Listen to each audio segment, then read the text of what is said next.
गांव के छोटे से मोहल्ले में एक लड़का रहता था जिसका नाम अर्जुन था। अर्जुन गरीब था, लेकिन उसमें कुछ खास था, उसकी मेहनत और ईमानदारी। वह दिन रात अपने पिता के साथ खेतों में काम करता था।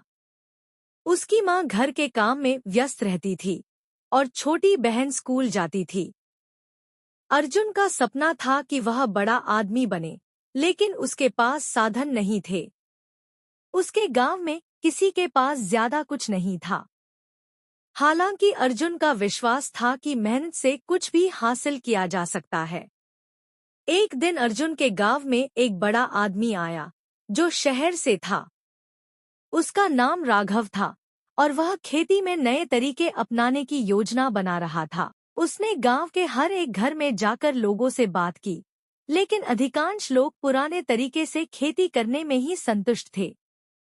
अर्जुन ने राघव से मुलाकात की और पूछा, क्या हम भी कुछ नया कर सकते हैं? राघव मुस्कुराया और बोला, तुम में कुछ खास है। अगर तुम मेहनत और सीखने की इच्छा रखते हो, तो तुम भी नया बदलाव ला सकते हो। अर्जुन ने अपने पिता से बात की और राघव से खेती के नए तरीके सीखने की अनुमति मांगी।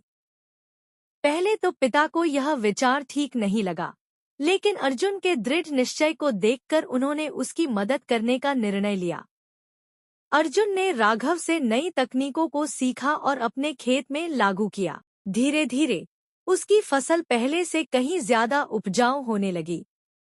अब अर्जुन के पास दूसरों को सिखाने का समय था। उसने गांव के अन्य किसानों को भी नई तकनीकें सिखाईं और सभी के जीवन में सुधार हुआ। किसी दिन जब अर्जुन अपनी खेती की ताजगी और सफलता देख रहा था, राघव ने उसे कहा, तुमने साबित कर दिया कि अगर इरादा मजबूत हो तो हर मुश्किल आसान हो जाती है। अर्जुन मुस्कुराया और बोला, यह सब आपके विश्वास और मेरे दृढ़ निश्चय का परिणाम है। अर्जुन का जीवन अब एक नई दिशा में बदल चुका था।